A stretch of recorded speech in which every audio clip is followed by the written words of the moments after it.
धृतराष्ट्र के पुत्र दुर्योधन की एक विवाह योग्य पुत्री थी जिसका नाम लक्ष्मणा था। वह कुरुवंश की एक अत्यधिक योग्य कन्या थी और अनेक राजकुमार उससे विवाह करना चाहते थे। ऐसी दशा में स्वयंवर संस्कार का समायोजन किया जाता है जिससे कि कन्या अपनी रुचि के अनुसार वर का चुनाव कर सके।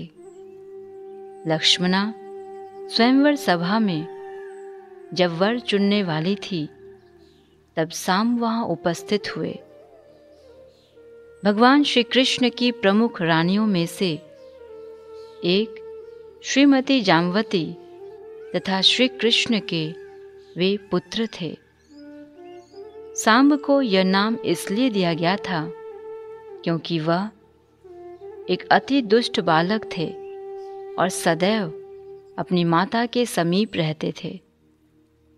सांब नाम ऐसे पुत्र की ओर संकेत करता है जो अपनी माता का अत्यधिक दुलारा होता है। अम्बा का अर्थ है माता और स का अर्थ है साथ। अतएव सांब को यह विशेष नाम इसलिए दिया गया था क्योंकि वह सदैव अपनी माता के साथ रहता था। इसी कारण वे जामवती सुत नाम से भी विख्यात थे। जैसा कि पहले ही स्पष्ट किया जा चुका है, श्री कृष्ण के सभी पुत्र अपने महान पिता भगवान श्री कृष्ण के समान ही योग्य थे। यद्यपि लक्ष्मणा साम से विवाह करने को इच्छुक नहीं थी, तथापि साम दुर्योधन सुता लक्ष्मणा को प्राप्त करना चाहता था। अतएव साम ने स्वयंवर सभा से बलपूर्वक लक्ष्मणा का अपहरण कर लिया। चूंकि साम सभा से लक्ष्मणा को बलपूर्वक ले गया, अतएव धृतराष्ट्र, भीष्म, विदुर, उजहन तथा अर्जुन आदि कुरुवंश के सभी सदस्यों ने इसे अपनी पारिवारिक परंपरा का अपमान समझा कि किशोर साम ने उनकी पुत्री का अपहरण कर लिया। उन सबको ज्ञात था कि साम को वरण करने में लक्ष्मणा की तनिक भी अभिरुचि नहीं है। उसे अपने पति का स्वयं चुनाव करने का अवसर नहीं दिया गया, अपितु इसके स्थान पर यह किशोर उसे बलपूर्वक उठा ले गया। अतएव उन्होंने निश्चय किया कि उसे दंड देना चाहिए। उन्होंने एक मत होकर घोषणा की कि साम अत्यंत धृष्ट है और उसने कुरुओं की कुल परंपरा का अपमान किया है। अतएव कुरु परिवार के वयोवृद्धों के परामर्श के अधीन उन सब ने उस किशोर का वध न करते हुए उसे बंदी बनाने का निश्चय किया। उन्होंने निष्कर्ष निकाला कि लक्ष्मणा का विवाह अब साम के अतिरिक्त अन्य किसी युवक से नहीं किया जा सकता है, क्योंकि साम ने पहले से उसका स्पर्श कर लिया है। या वैदिक प्रणाली के अनुसार किसी एक युवक के द्वारा उपभोग कर लिए जाने के पश्चात कन्या का विवाह किसी अन्य युवक से नहीं किया जा सकता है, न ही कोई ऐसी कन्या से विवाह करने को सहमत होगा जिसका किसी अन्य युवक से इस प्रकार संबंध रहा हो। भीष्म जैसे वयोवृद्ध परिवार के सदस्य उसे बंदी बनाना चाहते थे। साम को पाठ पढ़ाने के लिए कुरुवंश के समस्त सदस्य, विशेष रूप से महान योद्धागण एक हो गए और इस छोटे से युद्ध के लिए कर्ण को सेनापति बनाया गया। जब साम को बंदी बनाने की योजना बनाई जा रही थी, तब कौरवों ने आपस में विचार किया कि उसके बंदी होने पर यदुवंशी उनसे अत्यंत क्रुद्ध हो जाएंगे। ऐसी संभावना भी थी कि यदुवंशी इस चुनौती को स्वीकार करके उनसे युद्ध छेड़ दे, किंतु वे भी सोचने लगे, यदि वे यहाँ युद्ध करने के लिए आए तो भी वे क्या कर सकेंगे। यदुवंशी कुरुवंशियों की समता नहीं कर सकते हैं, क्योंकि कुरुवंश के राजा सम्राट हैं, जबकि यदुवंश के राजा केवल अपनी भू संपत्ति का उपभोग कर सकते हैं। कौरवों ने सोचा, यदि अपने पुत्र के बंदी होने के कारण वे हमें चुनौती देने यहाँ आए, तो हम भी युद्ध की चुनौती स्वीकार कर लेंगे। हम सब उन्हें ऐसा पाठ पढ़ाएंगे कि दबाव में आकर अपने आप उनका दमन हो जाएगा। जैसे कि प्राणायाम की यौगिक प्रक्रिया के द्वारा इंद्रियों का दमन हो जाता है, योग की यांत्रिक प्रणाली में शरीर के अंदर की वायु का नियमन किया जाता है तथा इंद्रियों का दमन करके उन्हें भगवान विष्णु पर ध्यान करने के अतिरिक्त अन्य किसी कार्य में संलग्न होने से रोक दिया जाता है।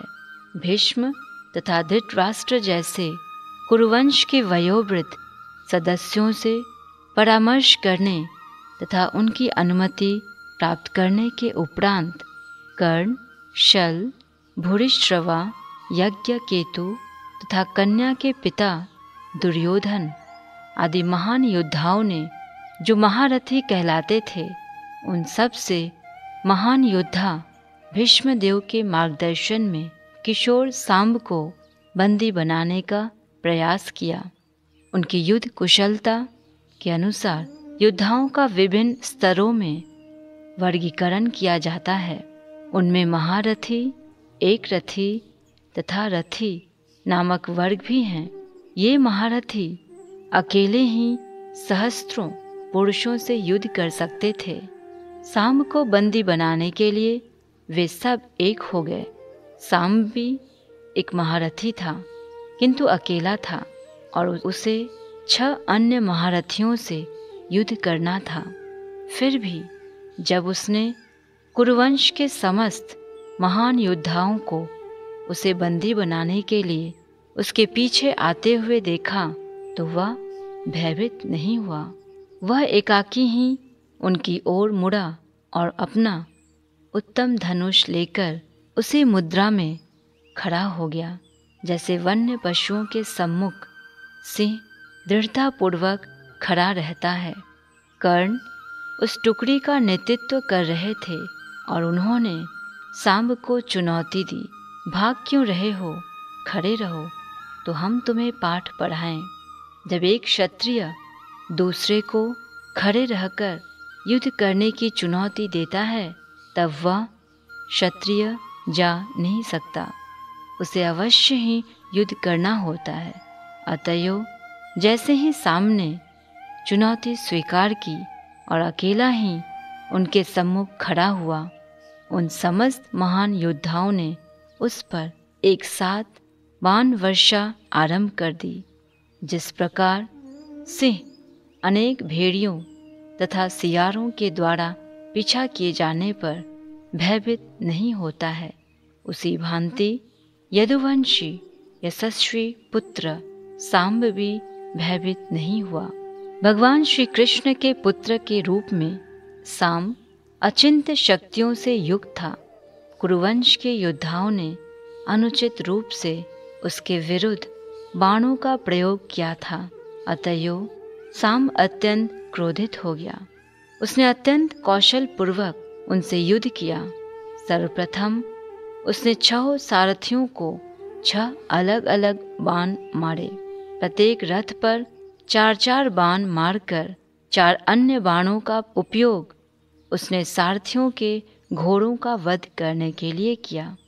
एक बाण का उपयोग रथवान के लिए तथा एक एक बाण कर्ण तथा अन्य प्रसिद्ध योद्धाओं के लिए उसने चलाए। जब साम इस प्रकार परिश्रम पूर्वक अकेले ही 6 महान योद्धाओं से युद्ध कर रहा था, तब उन योद्धाओं ने सांब की अचिंत्य शक्ति की सराहना की।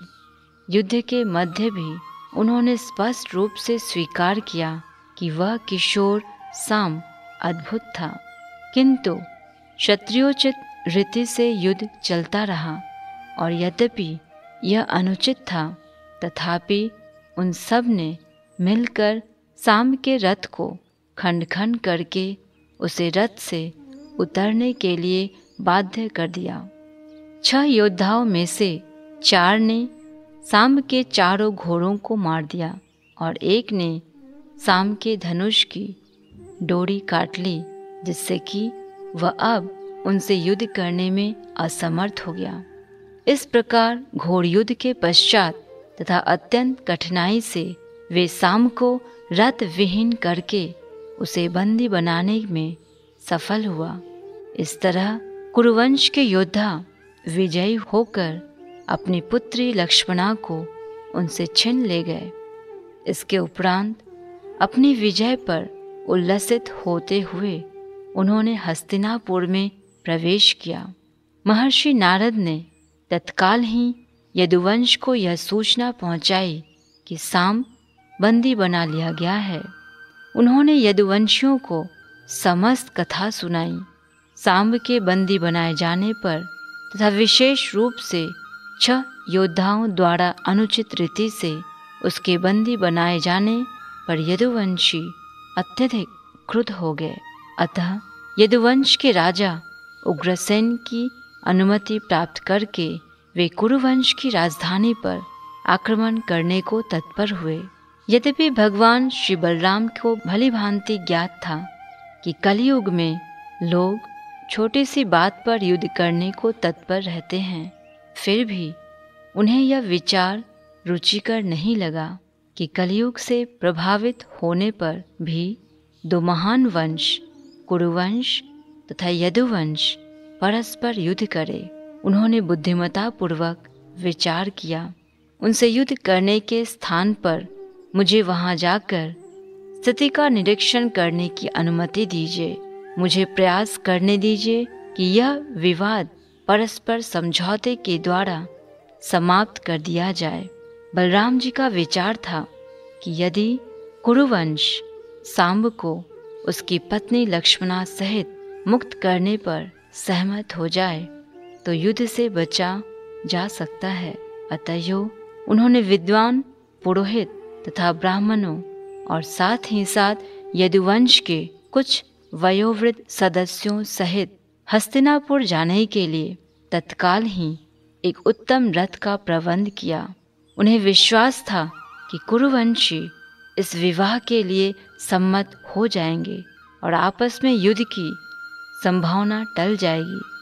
विद्वान ब्राह्मणों तथा यदुवंश के वयोवृद्धों सहित रथ पर हस्तिनापुर जाते हुए भगवान श्री बलराम ऐसे प्रतीत होते थे जैसे शुभ्र आकाश में जगमगाते हुए नक्षत्रों के मध्य चंद्रमा चमकता है। जब भगवान श्री बलराम हस्तिनापुर की सीमा पर पहुँचे तब उन्होंने नगर में प्रवेश नहीं किया, अपितु वे एक छोटे से उद्यान गृह में ठहरे। तत्पश्चात उन्होंने उद्धव जी से कहा कि वे कुरुवंश के प्रमुखों से भेंट करके उनसे पूछे कि वे यदुवंश से युद्ध करना चाहते हैं अथवा समझौता करना चाहते हैं। उद्धव जी कुरुवंश के प्रमुखों से भेंट करने गए और उन्होंने श्री भीष्मदेव, श्री धृतराष्ट्र, द्रोणाचार्य, श्री बलि, श्री दुर्योधन तथा श्री बाह्यक सहित समस्त प्रमुख सदस्यों से भेंट की। उन्हें यथोचित प्रणाम करने के उपरांत उद्धव जी उन्हें बताया कि भगवान श्री बलराम नगर द्वार के बाहर उद्यान में आ चुके हैं। कुरुवंश के प्रमुख विशेष रूप से धृतराष्ट्र व दुर्योधन अत्यंत हर्षित हो गए, क्योंकि उन्हें भली भांति ज्ञात था कि भगवान श्री बलराम उनके परिवार के एक महान शुभ चिंतक हैं। यह समाचार सुनकर उनके हर्ष की सीमा न रही। अतएव उन्होंने तत्काल ही उद्धव जी का स्वागत किया। भगवान श्री बलराम का उचित रूप से स्वागत करने के लिए उन्होंने अपने हाथों में उनके स्वागतार्थ शुभ सामग्री ली और उनसे भेंट करने नगर द्वार के बाहर गए। अपने अपने पद के अनुसार उन्होंने भगवान श्री बलराम को उत्तम गाय तथा अर्घ्य देकर उनका स्वागत किया या आरात्रिक जल, मधु, मक्खन आदि की बनी मीठी वस्तुएं, पुष्प तथा चंदन के आलेप से सुगंधित माला आदि पदार्थों को अर्घ्य कहा जाता है। उन सबको ज्ञात था कि भगवान श्री बलराम ही श्री भगवान हैं। अतएव उन्होंने भगवान के सम्मुख अत्यंत आदर पूर्वक सिर झुकाकर प्रणाम किया। परस्पर एक दूसरे का सुख समाचार पूछकर उन्होंने एक दूसरे का स्वागत किया और जब यह औपचारिकता पूर्ण हो गई तब भगवान श्री बलराम ने गंभीर स्वर में तथा अत्यंत धैर्यपूर्वक उनके सम्मुख निम्नांकित शब्द विचारार्थ प्रस्तुत किए।